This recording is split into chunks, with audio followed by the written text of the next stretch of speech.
Sí, hermano, la pizarra siempre tenemos que ocupar la pizarra.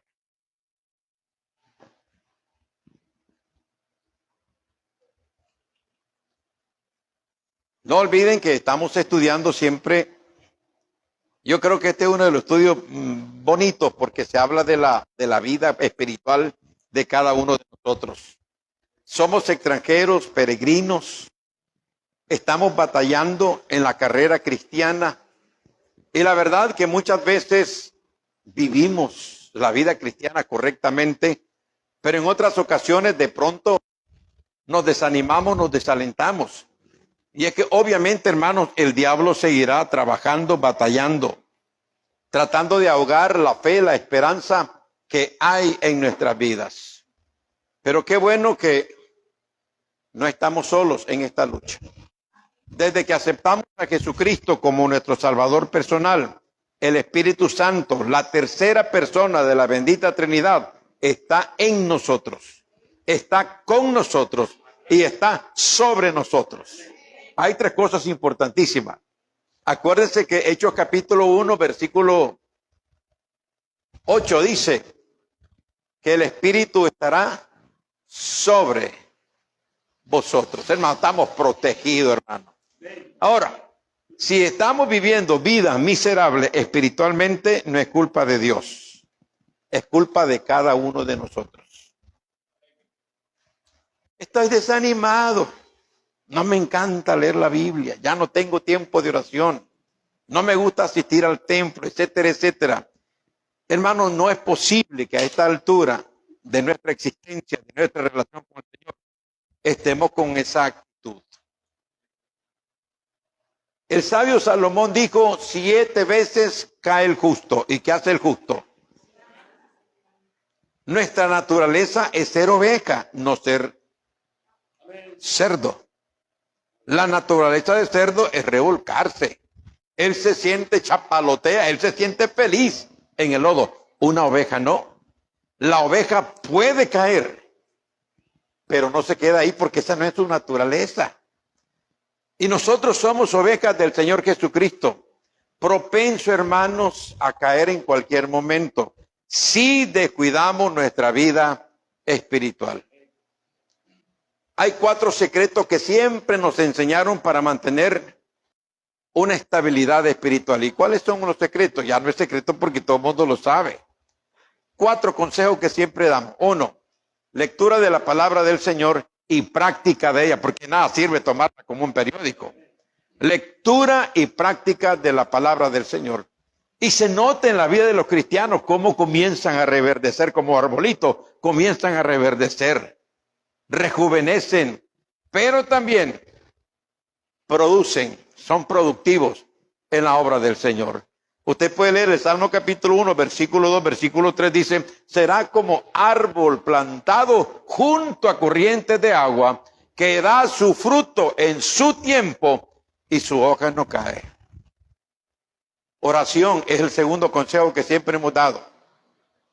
Y por lo menos un cristiano, hermano, debe de orar mínimo 5 veces.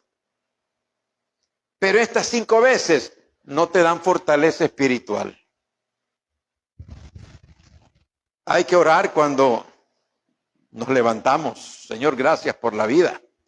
Hay que orar por el desayuno. Hay que orar por el almuerzo. Hay que orar por la cena. Y la última oración cuando nos vamos a acostar. Pero hay una que es especial para fortalecernos. Es lo que dice en el Sermón del Monte. Entra a tu aposento y tu Padre que te ve en lo secreto te va a recompensar en público. Esa es la que da fortaleza. Esa es la que estamos haciendo. Seamos honestos, eso no lo estamos haciendo. Claro, cuando viene el desánimo, cuando viene el desaliento, nos desinflamos como una chimbomba. No queremos venir al templo, no leemos la Biblia, no queremos nada. Pero nadie está inactivo. Hay cristianos que están activos con el mundo, inactivos con Dios. Miren, nadie está inactivo. O estás activado para con Dios o estás activado para con el pecado. No hay vuelta de aquí, no nos engañemos. El tercer secreto, que ya dejó de ser secreto, hay que estar en la casa del Señor. ¿Y para qué? ¿Para qué? Bueno, ¿qué dice el Salmo 27:4? Una cosa he demandado a Jehová, esta buscaré, que esté yo en la casa de Jehová. ¿Cuánto? De lunes, de domingo a domingo. Yo no sé quién, yo creo que Dios, el Señor Jesús le va a reclamar a esos pastores que inventaron martes, jueves y domingo. Porque en la Biblia, miren, nosotros los bautistas a veces nos jactamos de que tenemos doctrina, pero ya dejamos todos esos servicios. La iglesia primitiva se reunía domingo, lunes, martes, miércoles, jueves, viernes, sábado y seguía el ciclo los 365 días. Estar en el templo, hermanos. Y el que no asiste al templo comete pecado. Que no tiene que dañarme, claro que sí. Dios no mira el tipo de pecado, Dios mira la actitud, la acción. Si Dios dice que no hagamos esto y yo no lo hago, estoy transgrediendo sus mandamientos. Y en último lugar, hermanos, es compartir nuestra fe con otras personas. Cualquiera de nosotros que tome en serio estas 4 recomendaciones que históricamente se han dado y que está sustentado y basado en la palabra del Señor, entonces mantendría un nivel espiritual estable. ¿Cómo está su vida espiritual, hermanos? ¿Qué dicen los hermanos? Cayendo que levantando. Sí, más o menos ahí.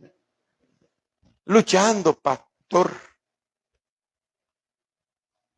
Y lo que nosotros deberíamos decir, como nos robaron esa frase los políticos, nosotros deberíamos decir, bendecido, prosperado y en victoria. No es la verdad, esto es para nosotros. Esa es la verdad, hermano. Pero lastimosamente muchos de nosotros estamos viviendo vidas derrotadas. Por eso es que este estudio es maravilloso y es un estudio, hermano, que te toca a ti mismo, porque va en contra de lo que nosotros no queremos hacer. ¿En qué lugar te gustaría estar en esta mañana? ¿Durmiendo?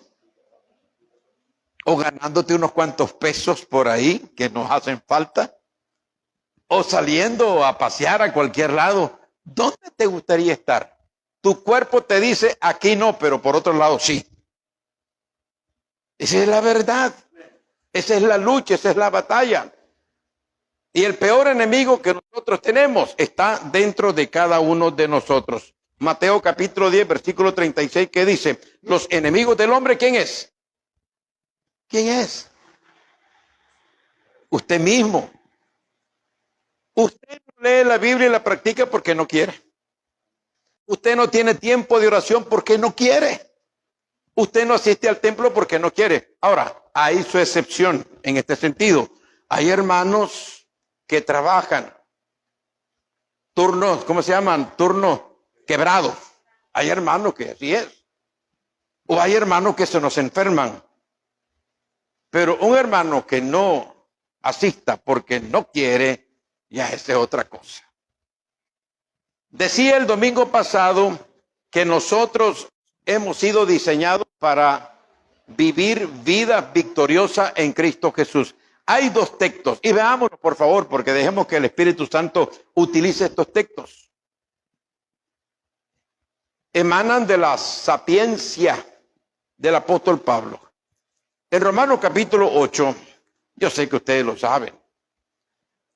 Claro que lo sabemos. Pero ¿qué dice Romanos capítulo 8?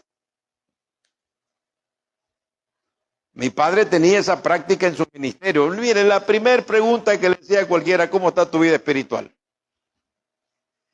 Cuando yo cantaba con Balmaceda, que ni pensaba estar en el pastorado, me acuerdo que una vez Balmaceda llegó a Nazaret, allá en en la Salvadorita. Pastor, quiero cantar. Y le dice, papá, ¿cómo está tu vida espiritual? Ahora, si él decía que estaba bien y era mentira, ese era el problema de él. Mi padre libró su culpa. Y esa es la pregunta que nosotros deberíamos de hacerle al esposo, a la esposa, a los hijos. ¿Cómo está tu vida espiritual? Dice Romanos 8:37. Antes, en todas estas cosas, somos más. ¿Qué dice, hermano? Somos más. No dice que sos vencedor, no. Dice que somos más. Fíjense ustedes, estamos hablando en un grado superlativo. Sí, yo vencí, claro. Pero aún va más allá la palabra del Señor. Somos más que vencedores. Y en 2 de Corintios capítulo 2, que son los dos textos que hablan exactamente de victoria, de triunfo, y esto es lo que Dios espera en nosotros. Saben que muchas veces nosotros asistimos al templo y no sentimos alegría, no hay gozo, hermano. Se nota en la vida de los cristianos. No hay regocijo. Y muy a pesar de que el apóstol Pablo dice, regocijaos en el Señor siempre, otra vez os digo regocijaos. O sea, gócense. Este es el lugar donde tenemos que gozarnos delante de la presencia del Señor. Dice 2 de Corintios capítulo 2. ¿Y lo tiene? Versículo 14. Dice así. Mas a Dios gracias. Y aquí viene lo que dice el apóstol Pablo. Mas a Dios gracias, el cual nos lleva, ¿cómo dice? De vez en cuando. ¿Cómo dice? El cual nos lleva, ¿cómo, Eduardito? Siempre. ¿En qué? En triunfo. Aleluya. Nos lleva siempre en triunfo. No de vez en cuando. No cuando. No. Siempre, siempre. Es un adverbio de cantidad. Siempre. Pero ¿cuál es la historia de los cristianos? Derrotados. Nosotros señalamos al adúltero, señalamos al fornicario, hablo del pueblo de Dios. Saludamos al hermano, señalamos al hermano que anda de mundano, que escucha música, que se va al estadio, que se va al cine, que se va a la fiesta pagana, porque es la verdad. ¿Verdad que los señalamos, los criticamos? Al que fuma, al mal hablado, los criticamos. Pero ¿cuál es el pecado que Dios aborrece? ¿Cuál es, Eduardo? ¿Cuál es el pecado que Dios aborrece? Ahora, todos los aborrece el Señor, eso es lo que me va a decir. Pero hay uno que a Dios, yo creo que le revuelve la bilis a Dios. ¿Cuál será? No, el cristiano no blasfema nunca. Ahí está. En Apocalipsis capítulo 3. Dice el Señor, ¿cuál es el pecado que hace aborrecer a Dios? Que hace vomitar a Dios. ¿Cuál es? ¿El adulterio? ¿La fornicación? ¿La mundanalidad? ¿Las modas? ¿Cuál es el pecado que hace vomitar a Dios?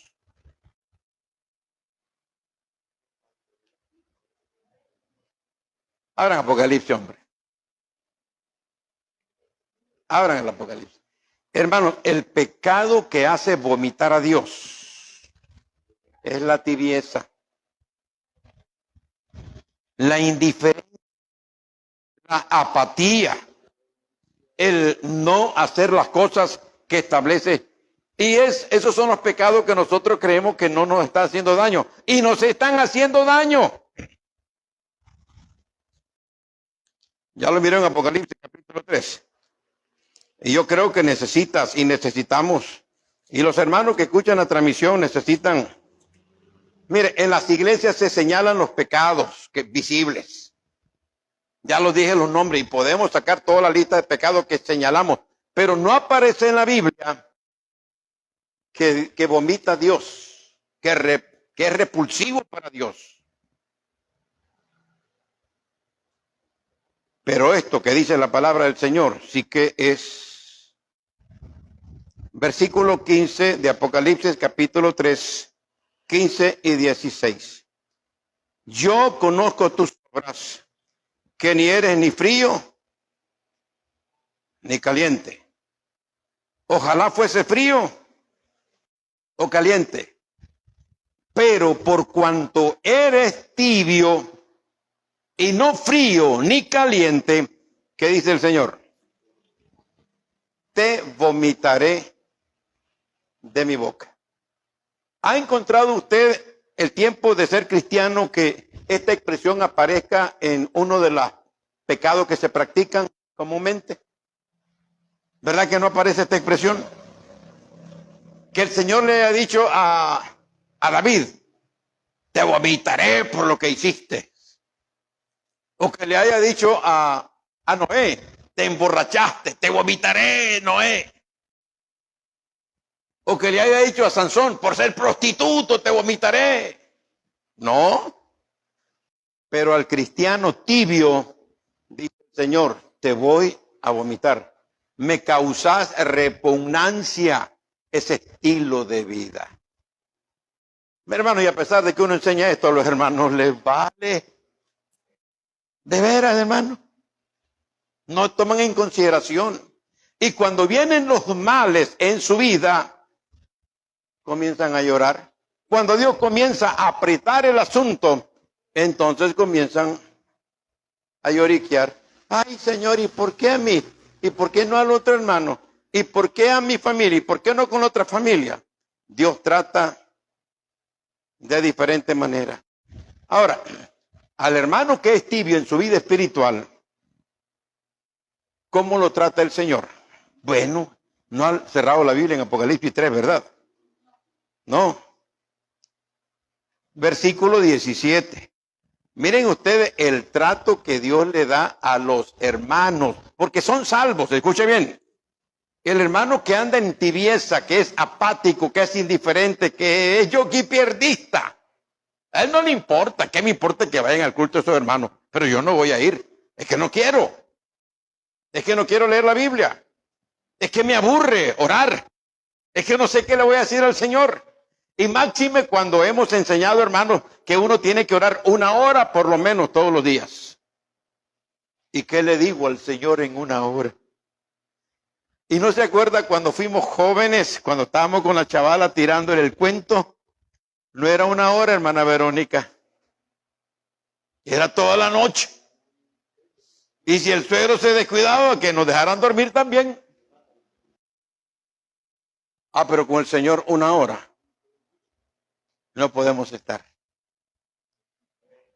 Porque tú dices, yo soy rico, me he enriquecido, de ninguna cosa tengo necesidad. Y ahora le responde el Señor a la iglesia de Laodicea y al pastor, y no sabes que tú eres un desventurado. ¿Qué significa la palabra desventurado? ¿Qué significa la palabra bienaventurado? Javier. Bienaventurado, ¿qué significa, mi hermano? Pasó, Javier. Te me estás durmiendo, Javier. Hermana Verónica, ¿qué significa bienaventurado? Felices, dichosos. Pero un desventurado es el antítesis. Es una persona infeliz. Pero añade otra expresión. Es una persona miserable. Mire, es el concepto que el Señor Jesús tiene de un hermano, de una oveja que está tibio. ¿Qué tal, hermano? Miserable, pobre, ciego y desnudo. Es el concepto que el Señor tiene de muchos de nosotros en la actualidad. Aquí no vamos a señalar a nadie. Aquí nos metemos todos en el saco. Porque todos estamos batallando. Pero date cuenta cuál es el concepto que tiene el que te dio salvación y vida eterna cuando tú estás en la tibieza. desventurado, miserable, pobre, ciego y desnudo. Qué terrible condición. Y yo decía el domingo pasado, hermanos, que nosotros, préstame los marcadores, Eduardito.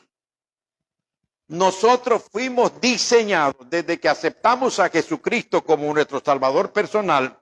Hemos sido diseñados para mantener una estabilidad en nuestra relación con el Señor. Vamos a Judas, por favor, que ahí es donde estábamos el domingo pasado. Dígame. Claro, hermano. Ahí vamos ahorita. Ahí está cuando el Espíritu Santo nos habla de igual manera. Judas. El diseño, hermano, que el Señor hizo en nuestras vidas. Mire, yo le dije el domingo pasado, cuando Dios puso a Adán en el huerto del Edén, hermano, el diseño era perfección total. Había comunión plena. El Señor Jesucristo, el Padre Eterno, caminaba con Adán en el huerto del Edén. Pero él corrompió ese diseño. Y dice Judas, el versículo 24. Y a aquel, está refiriéndose al omnipotente Dios. Y aquel que es poderoso, ¿para qué? ¿Para qué, mi hermano? Para guardaros sin caída. Mire, yo por lo menos a la luz de la Biblia, yo tengo a un hombre que no tuvo caídas. Ya usted sabe quién es ese hombre, ¿verdad? Aquel que dijo, imítenme a mí, así como yo a Cristo. Y si alguien se atrevió a decir, imítenme a mí, así como a Cristo, es que ese hombre nunca le falló al Señor. No le falló al Señor. Era un hombre con naturaleza pecaminosa. Pero a pesar de que su naturaleza era pecaminosa, no se dejó gobernar por la naturaleza pecaminosa. Quiere decir, hermano, que sí se puede, que ese diseño que el Señor hizo en nuestras vidas desde que aceptamos a Jesucristo, pero si hacemos una retrospectiva de nuestra vida, nos damos cuenta que nosotros la hemos embarrado, hermano.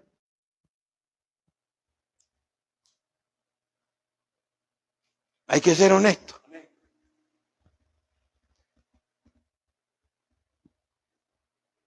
Poderoso es Dios para guardarme sin caída. Pero si pongo en práctica los 4 consejos. Lectura de la Biblia, práctica de la Biblia.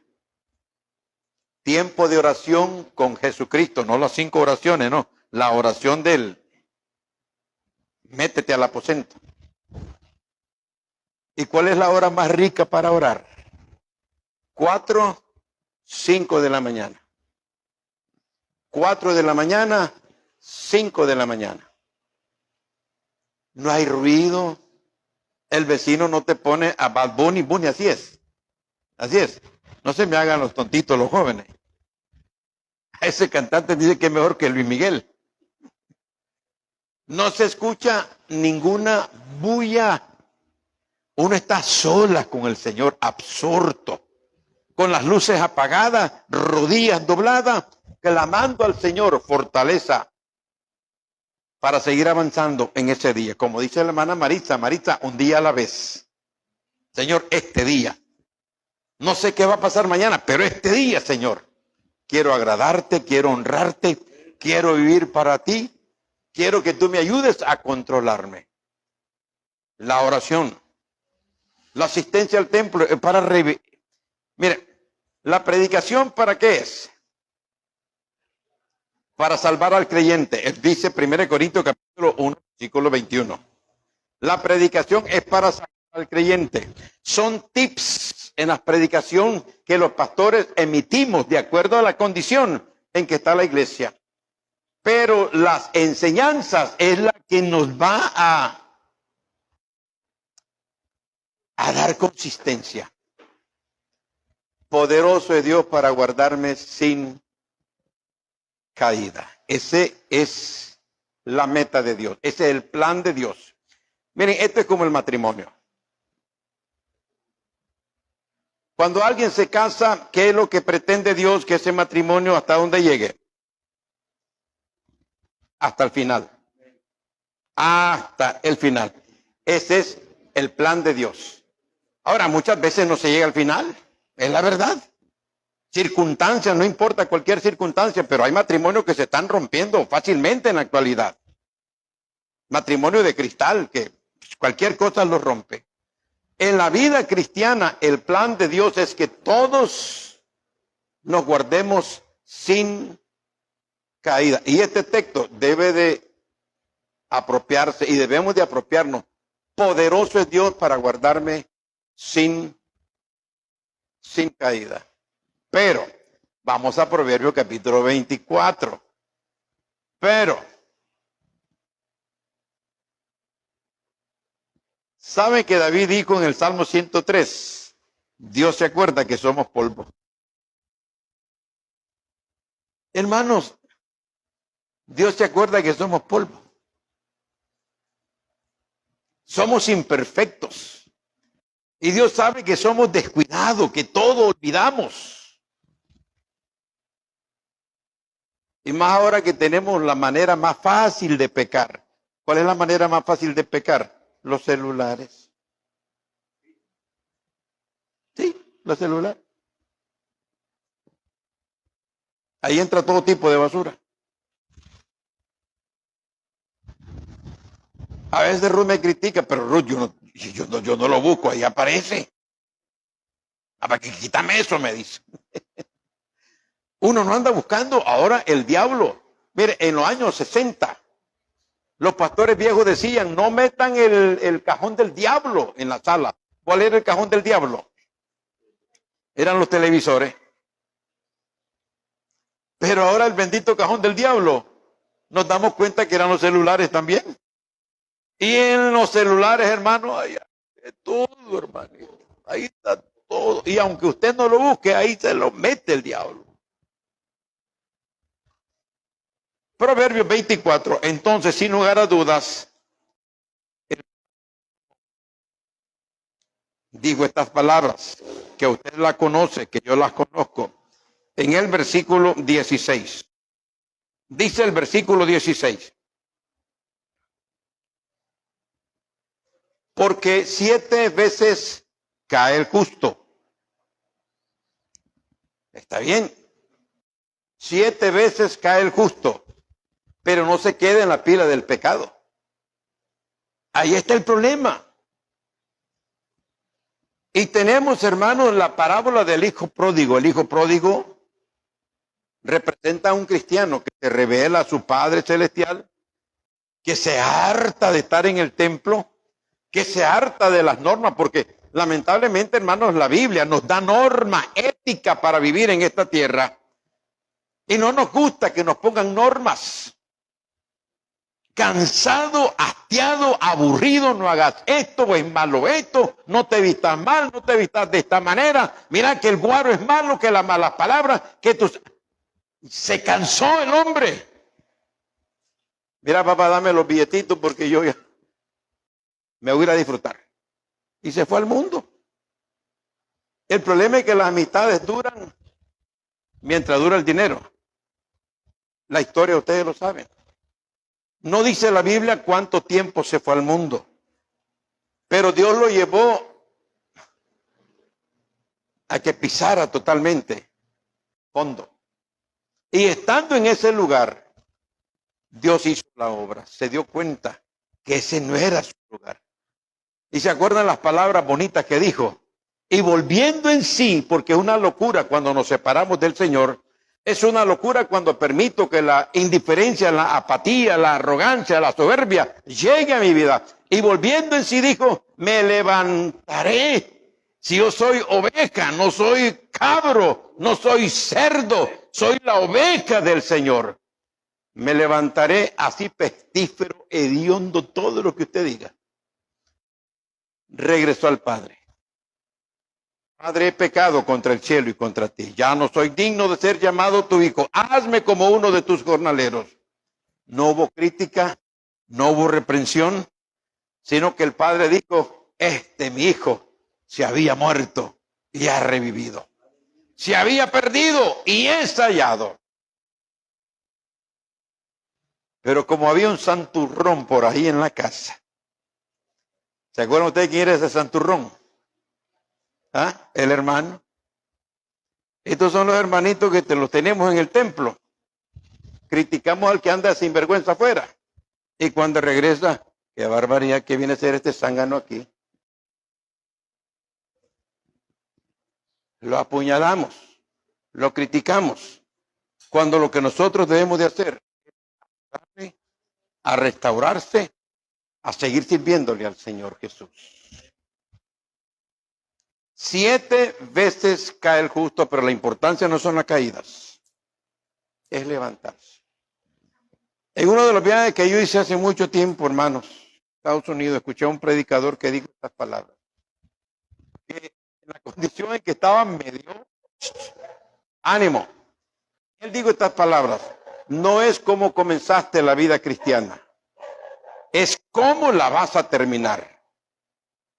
Hermanos, la historia nosotros la podemos cambiar. Esa derrota, esa apatía, esa indiferencia, ese yo que perdimos, la podemos cambiar.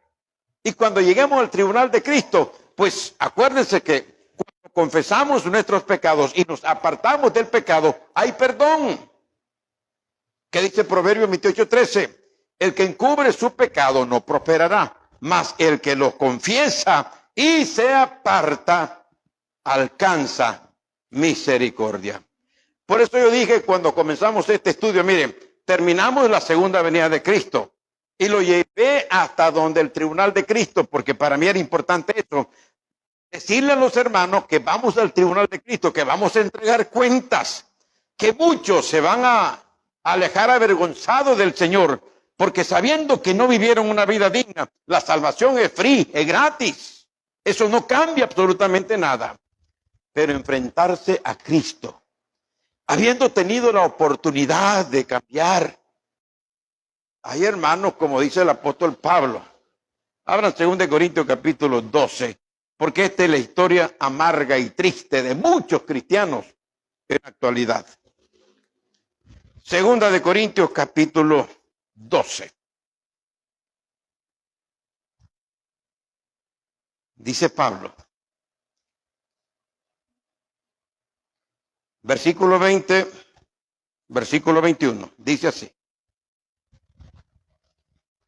Pues me temo que cuando llegue no os halle como quiero, y yo sea hallado de vosotros cual no queréis, que hay entre vosotros contiendas, envidias, iras, divisiones, maledicencias, murmuraciones, soberbias, desórdenes, que cuando vuelva, dijo Pablo, me humille Dios entre vosotros y quizás tenga que llorar por muchos de los que antes han pecado.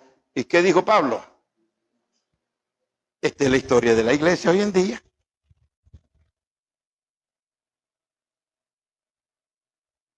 No se han arrepentido. Y le voy a decir por qué no se han arrepentido. ¿Cuándo es que un pecado se perdona, Maritza?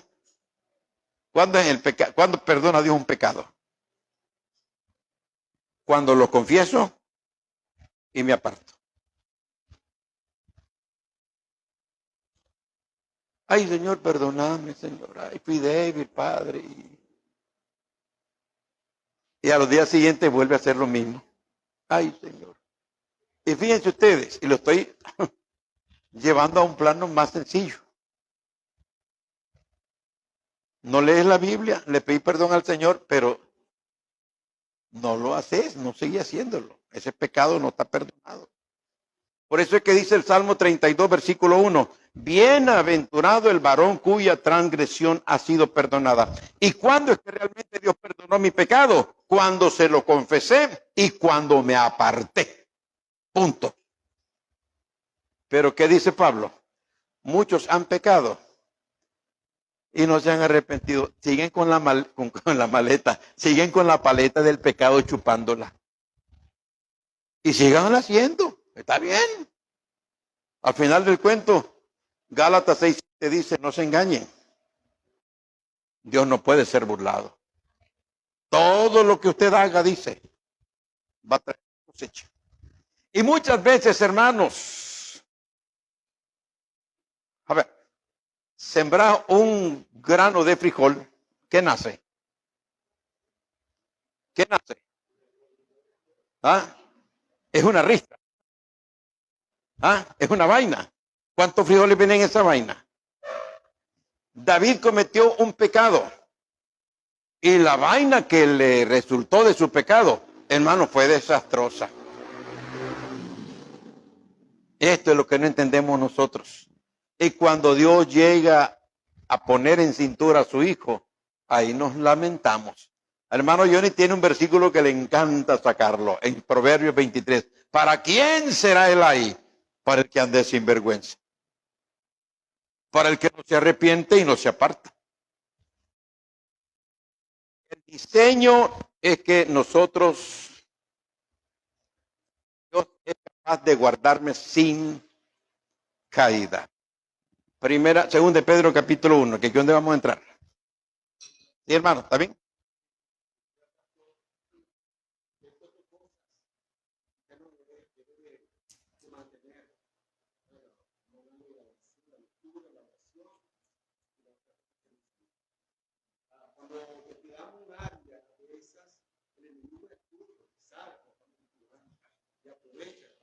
Obvio. Obvio.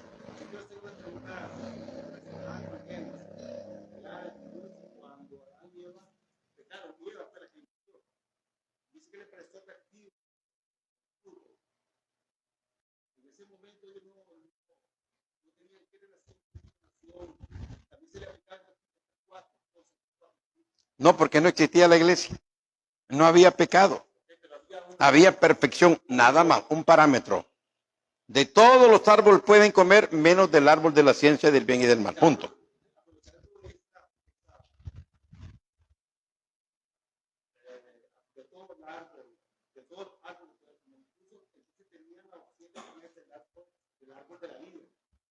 No.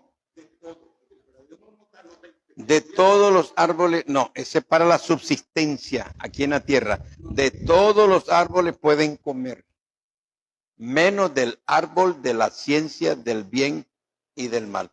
¿Por qué crees tú que el Señor lo sacó del Edén y puso a dos querubines? Porque si ellos hubieran entrado y van al árbol de la vida, fíjense ustedes que nosotros seríamos pecadores eternamente y para siempre. Ese sería un desmadre. Por eso es que Dios lo sacó. Sí, correcto, tocaron el árbol que no debía. Ya tienen segunda de Pedro, hermanos. Otro texto. Y van a ver ustedes que este texto es más contundente. Segunda de Pedro, capítulo 1. Miren, no hay excusa. Miren, aquí habemos hermanos que somos viejos en la fe. Hay hermanitos que son más nuevos. Tal vez tienen 6 meses, 1 año, 2 años, 5 años, 10 años, 15 años, 20 años, 30 años de ser cristianos. Pero siguen fallándole al Señor. O seguimos fallándole al Señor. Dice la palabra del Señor. Si lo tienen. Versículo 10. Aquí está el secreto para no practicar el pecado jamás. Hijo de Dios, qué lindo esa expresión. Y está en la Biblia. En el versículo 10 dice la palabra del Señor. Por lo cual, hermanos, tanto más procurad hacer firme vuestra vocación y elección. Subrayé lo que sigue. ¿Qué dice Eduardo? Porque haciendo estas cosas, ¿qué dice la Biblia? No caeréis jamás. Palabra de Dios. Está bonito. Está en la Biblia. Entonces, ¿por qué caemos? ¿Por qué fácilmente caemos? ¿Por qué fácilmente dejo de asistir al templo? Mira, ya nosotros no andamos con esos pecados de práctica. Porque la mayoría de nosotros hemos dominado esas cosas. Ya no fumamos, ya no ingerimos licor, aunque hay hermanos que se tiran su cigarrito de vez en cuando. Y no lo estoy justificando. Son las caídas que tienen muchos hermanos cuando descuidan su relación con Dios. Pero este versículo dice, no caeréis jamás. ¿Cuántas caídas hemos tenido? ¿Cuántas caídas usted ha tenido? ¿Por qué esas caídas? Por una sencilla razón, que hemos dejado de practicar cosas que hay en la palabra de Dios y son las que nos han metido en graves dificultades hasta el día de hoy.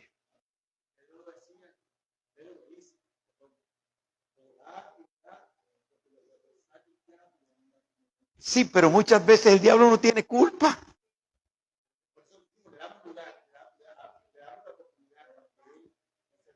Es que a veces el cristiano le echa la culpa al diablo.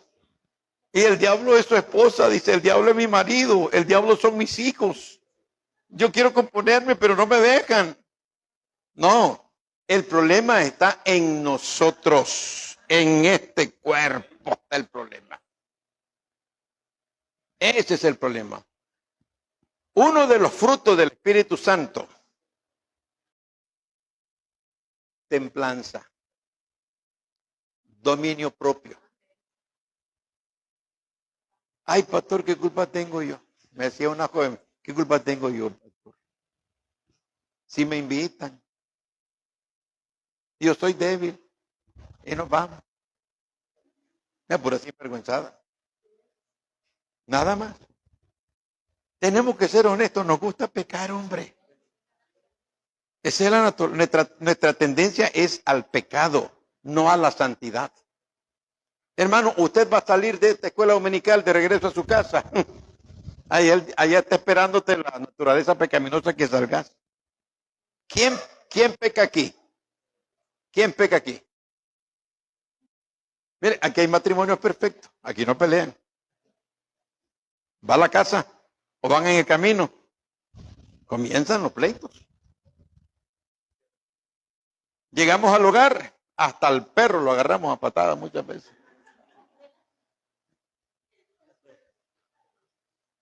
Y hermanos, lo que el Señor nos da nos debe mantener estables, sin caídas, como lo dice la palabra del Señor.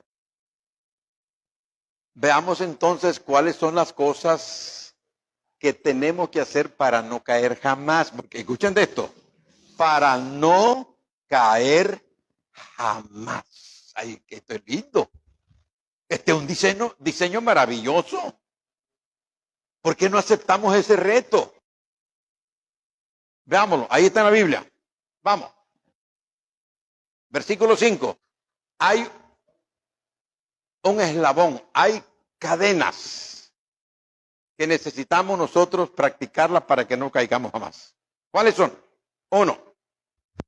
¿Ya lo tienen? Versículo 5 dice, vosotros también, poniendo toda diligencia por esto mismo, añadid a vuestra fe, bueno, es que es el principio, ¿no? ¿Cómo comienza nuestra relación con Dios? ¿Por qué usted entregó su vida a Cristo? Bueno, porque tuvo fe. Claro. ¿Se acuerdan ustedes que nosotros hemos estudiado que hay 4 tipos de fe? ¿Sí se acuerdan? Hermano, ustedes me preocupan, son malos estudiantes. ¿Ah? Solo vienen aquí al templo para...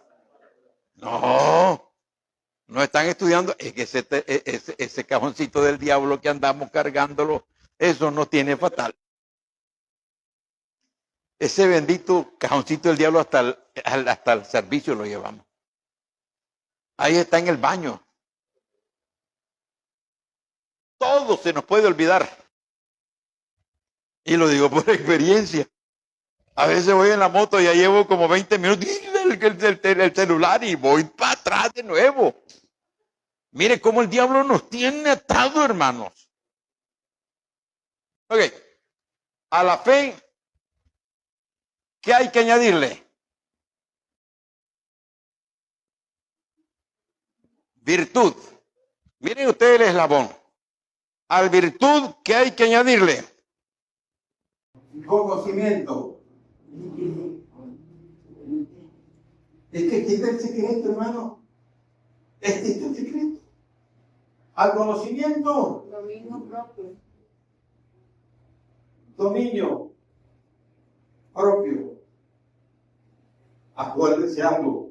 Esto no lo venden en la ferretería ni en la farmacia. Amén. Esto te lo enseñan aquí en la casa del Señor. Al dominio propio, ¿qué sigue? Paciencia. ¿Qué más sigue, hermano? A la paciencia, piedad. A la piedad, afecto fraternal. Y al afecto fraternal, wow. Entonces dice el apóstol Pedro, dice Pedro, haciendo estas cosas. ¿Cuáles cosas? Este es el inicio, este es el inicio. A la fe, virtud. A la virtud, añádele conocimiento. Al conocimiento, dominio propio. Al dominio propio, paciencia. A la paciencia, piedad. A la piedad, afecto fraternal.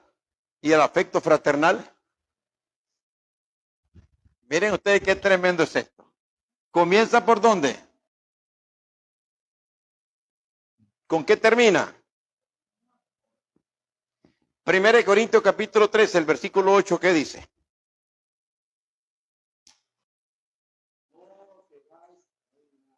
Primera Corintios capítulo 13, versículo 8, ¿qué dice?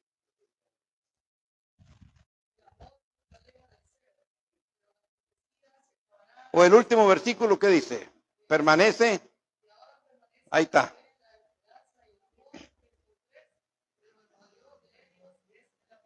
¿Cómo comienza? Permanece la fe. ¿Y cómo concluye? El amor. ¿Y cuál es el mayor de estos tres? Saben, hermano, que cada uno de estos eslabones tiene una profundidad bíblica.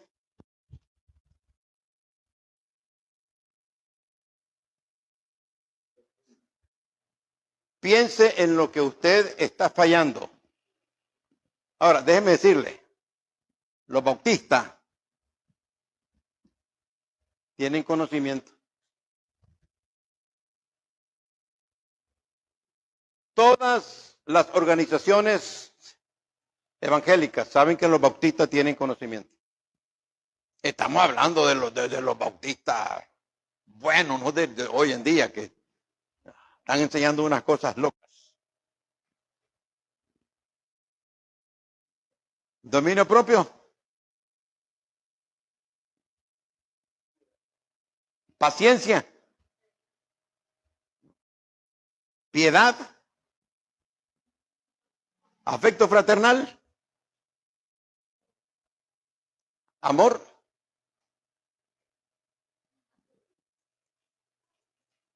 Por estas causas es que caemos fácilmente.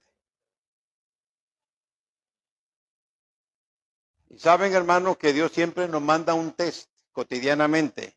Él sabe cuáles son nuestras debilidades.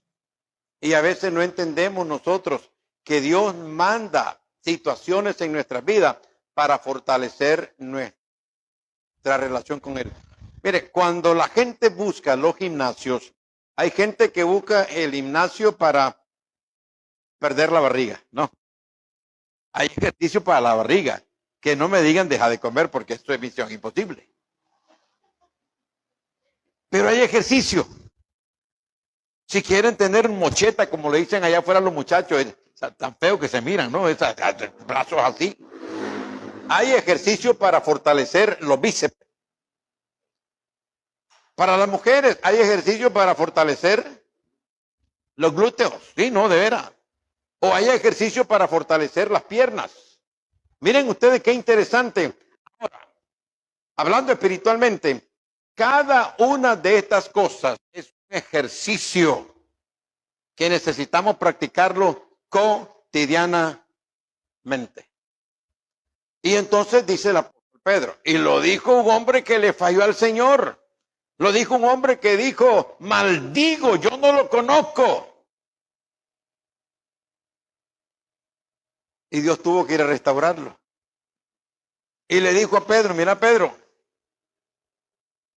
me amás más que estos que están ahí, que esos 10 cabezones que están ahí, me amás más que ellos. ¿No eras tú el principal? ¿No eras tú mi mano derecha, por así decirlo? Me amás más que estos.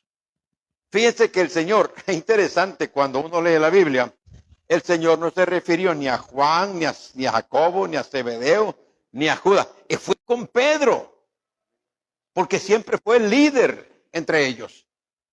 ¿Se acuerda cuando Pedro en ese capítulo de Juan 21 dijo una frase fatídica? ¿Qué dijo? Voy a pescar. Él no invitó a nadie. Voy a pescar. ¿Qué dijeron los otros tontos? Vamos con vos entonces. Fue con Pedro. Y es Pedro, hermano, que experimentando su caída, experimentando cómo se levantó bajo su propia experiencia, ahora le dice a la iglesia, haciendo estas cosas, no van a caer jamás. Hermanos, qué reto, qué desafío nos presenta la palabra de Dios hoy en día. Adiós desánimo, adiós tibieza, adiós mundanalidad, adiós rebeldía, adiós anarquía. Cuando ponemos en práctica lo que el apóstol Pedro, es un eslabón. Bueno, aunque tengo que enseñarse. La palabra virtud es poder.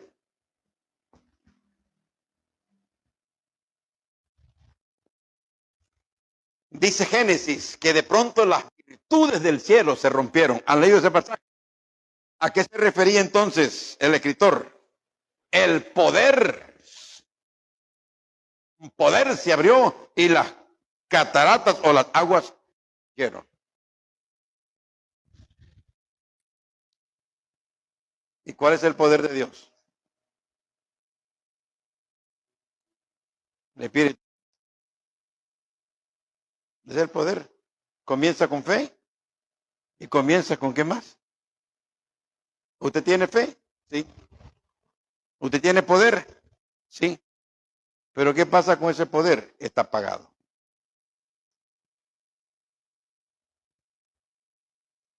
Es interesante si tuviéramos un fósforo aquí y yo quisiera encender ese fósforo. ¿Encendería, sí o no? No enciende. Me lo apagan los vientos, los aires. Cuando usted quiere encender su vida, vienen los vientos que el diablo te tira y te apaga. ¿Cuántas veces has prometido consagrar tu vida al Señor y no lo has logrado? Vino un viento, te lo tiró el diablo y te apagó. Ahora sí dijiste, no voy a fallar. Yo siempre digo, ustedes saben que lo digo el 31 de diciembre, ¿a cuántos servicios fallaste? Y entonces usted dice, Señor, te prometo que en este año, en todos los servicios voy a estar. Vino un viento, te lo tiró el diablo y te apagaste. Amados hermanos, esta es la receta que nos da el Espíritu Santo a través del apóstol Pedro, que haciendo estas cosas nunca vamos a caer. No venga con el cuento, es que yo soy débil. No. Hemos recibido el poder de Dios. Ahí está el poder de Dios. ¿Qué es lo que pasa con el poder de Dios? Que nosotros lo estamos anulando. ¿Qué es lo que estamos haciendo con el poder, el Espíritu Santo? Lo estamos entristeciendo, lo estamos apagando, lo estamos resistiendo, lo estamos afrentando, lo estamos enojando. Y hermano, como digo por ahí un pastor viejo, ¿cómo diablo quiere vivir la vida cristiana? No se puede. Por eso es que no tenés ganas para nada. Tenemos culto en la tarde, no tenés ganas para estar. Vamos a la calle a evangelizar. Ay, que hay demasiado sol. Hermano, el problema está en usted. El problema no está ni en el esposo, ni en la esposa, ni en los hijos.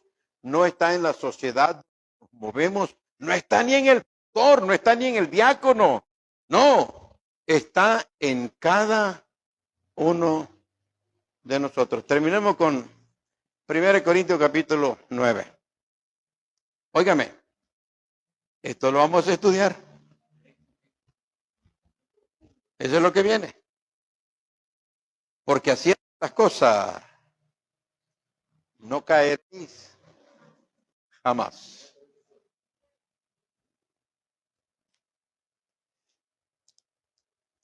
Hermanos que están viendo la transmisión, para ustedes también, haciendo estas cosas.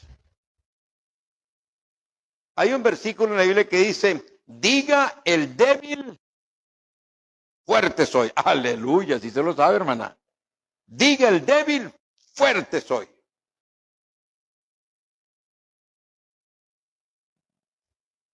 Primero Corintios capítulo 9. Versículo 26, versículo 27. Hermanos, no se olviden que estamos en este mundo, pero no para disfrutar de este mundo. Métase eso en la jupa. No estamos para disfrutar de este mundo. Es nuestra responsabilidad. Así que yo de esta manera corro, no como a la aventura, de esta manera peleo, no como quien golpea el aire. Y ahora dice el versículo 27, sino que golpeo, ¿qué cosa? ¿Dónde está la concupiscencia? Está en tu cuerpo. ¿Y pero qué culpa tengo? No, está en tu cuerpo. Las decisiones tú las tomas o las evitas. Peleo mi cuerpo y lo pongo en servidumbre. Mire, lo aplasta. Y me vas a estar quieto ahí. No sea que habiendo sido heraldo para otros, venga a ser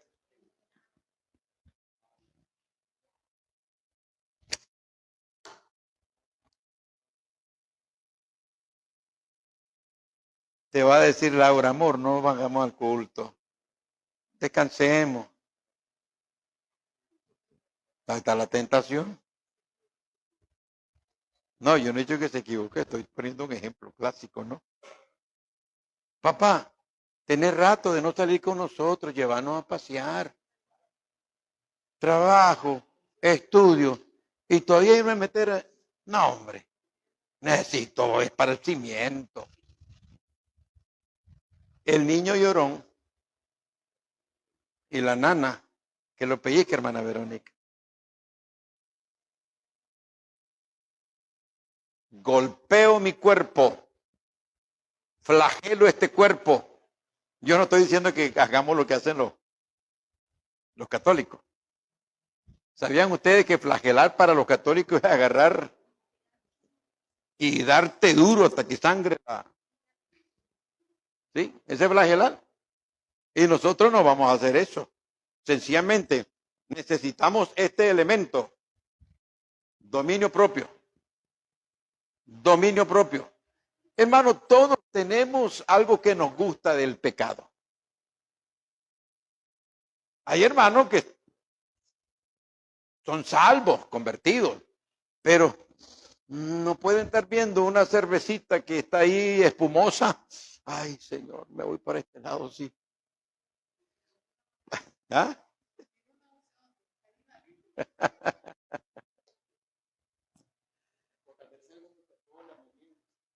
Claro. Porque haciendo estas cosas no caeréis jamás. Si usted cae es porque queremos. Yo he pecado porque he querido pecar, porque descuidé mi relación con el Señor y el diablo entonces me llevó al cesto de la basura. No le echemos la culpa a nadie de nuestros delicias espirituales. Los culpables somos nosotros. Ahora, para los matrimonios hay que decirle, la vida cristiana es individual. Romanos 14:12 dice, cada quien dará cuenta de sí mismo. Eso es todo. Yo tengo que ser responsable con mi relación con Dios. ¿Ah? Las tentaciones no son pecado. El pecado es caer en la tentación. Eso es todo. Bien, hermanos, espero que hayamos aprendido. Aquí está el reto, ¿oyeron? Fe se sella el cerco. ¿Perdón? Las 5 coronas. Ahora, ¿podemos lograrlo todavía? ¿Ah? No, pues si lo podemos lograr.